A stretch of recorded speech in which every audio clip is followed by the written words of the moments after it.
Welcome to another interview in our FM Expert series. I'm delighted to be joined by Lauren Kyle. Hi Lauren, how are you? Hi Beth, I'm good, thank you.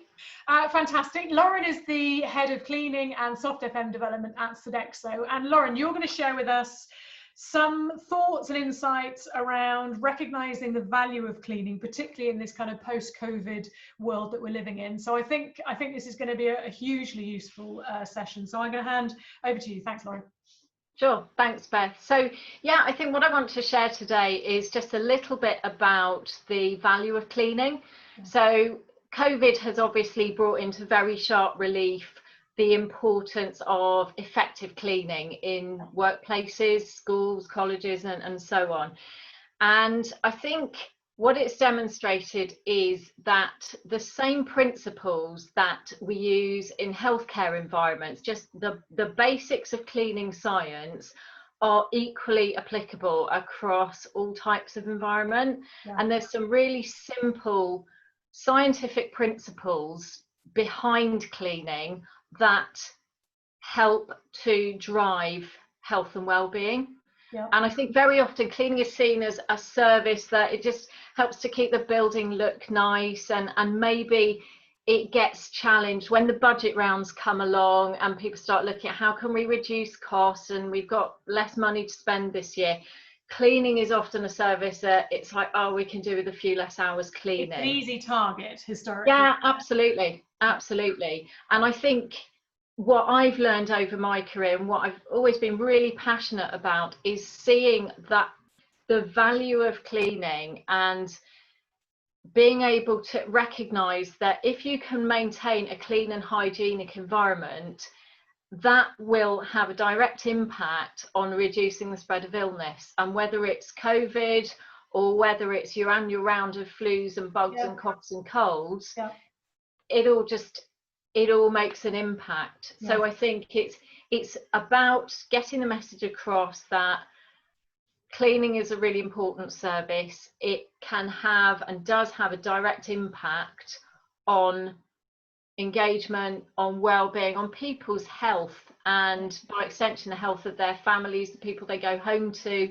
And it's about making sure that you've got a cleaning service, that you've got professionals that know what they're doing, that are properly trained and have the right number of hours to deliver a service. And I think that's really the message I want to get across today, Beth, is just helping people understand the importance of cleaning and to really champion that service when it comes to advocating it, perhaps in to high level decision makers. This is really important, guys. This impacts on our people. So I think everyone watching this will be nodding and agreeing with you. And I think it's important that, like you say, we're talking about COVID, but it could be, winter flu, it could be anything else, because we talk about all sorts of other things coming our way, don't they? So what are some of the sort of tangible things that anyone watching this can do to reframe people's view of it? I mean, how can they raise the profile? What is there access to evidence, stats? You talked about the sort of science behind or the scientific principles. Are there any steers you can give people to help them emphasize this as a service, the importance of it? Yeah, sure. I think there's some good websites within the UK. So British Cleaning Council, British Institute of Cleaning Science. There's also the global organisation, the ISSA, and they have brought out an arm called the Global Biorisk Advisory Council, and they've been really instrumental in helping guide the cleaning industry in the response to COVID and highlighting about the importance of targeted cleaning, so cleaning and disinfection in the right way. So over the last few months, we've seen a huge amount of publicity, and I'm sure everyone's got LinkedIn requests and advertising popping into their inboxes about all these wonderful methods that potentially sort out COVID. Well, actually, it's about sifting through that information and making sure we're not all just panic disinfecting everywhere, but we're actually targeting the right approach. And certainly the ISSA website's got really good resources to help people wade through some of that. And do you think people should be looking at their cleaning specs and specifying different levels of service, specifying specific things now because of COVID? Is there anything that you think actually people can kind of go and look back and think, right, that's one thing I need to change or amend or change the frequency of, I guess?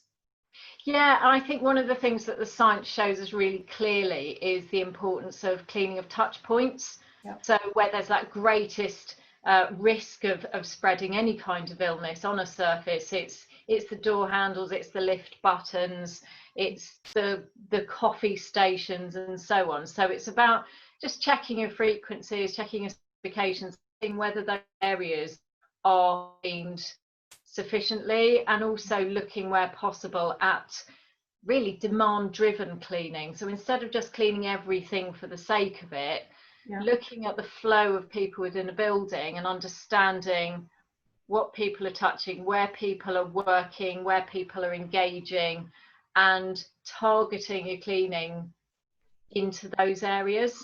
Yeah, because that's the point, isn't it? They haven't suddenly got huge budgets to do all this extra cleaning. So I think, like you say, touch points, demand driven, based on, you know, who and where and what. Yeah. And are you also promoting, I don't know how else to word it other than sort of self-cleaning? I mean, people doing their own cleaning. Are you also encouraging that? Yeah, absolutely. I mean, again, there's evidence that suggests that regular cleaning, so not using a disinfectant or anything, just regular good cleaning will get rid of 90% of pathogens. So if people are cleaning a workstation or their area where they're staying or living or whatever the type of facility people are looking after, giving people that ability to do an element of their own cleaning is all going to help.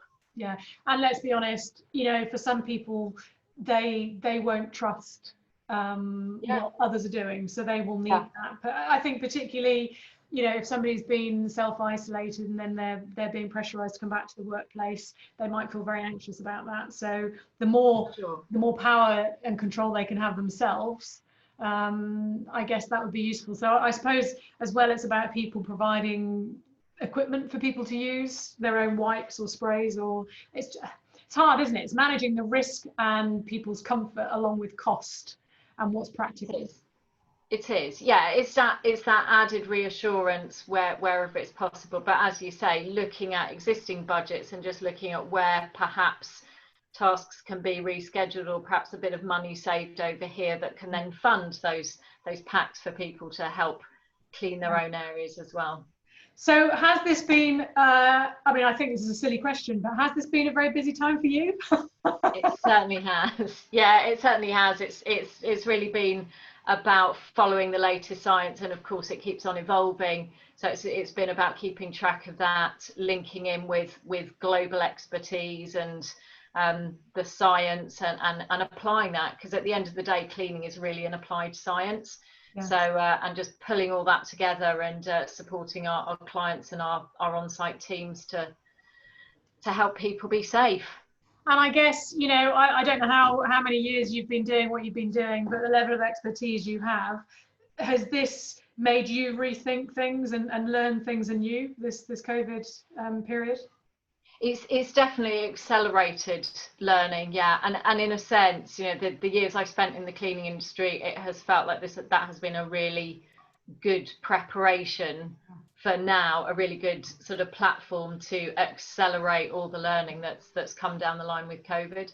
Yeah, and I think the message as well is that anyone who thinks they know this stuff, if even somebody with your experience is saying, actually, look, I've had to relook at things and reassess things and learn new ways of doing stuff, people need to listen to that, and we all need to do that, don't we? Yeah, and I think the other thing is that there is recognition. It is really important we all understand this, working in FM, is that unfortunately COVID is not the end of the story. No. The threat of pandemic, the threat of socially acquired illness, it is ever present.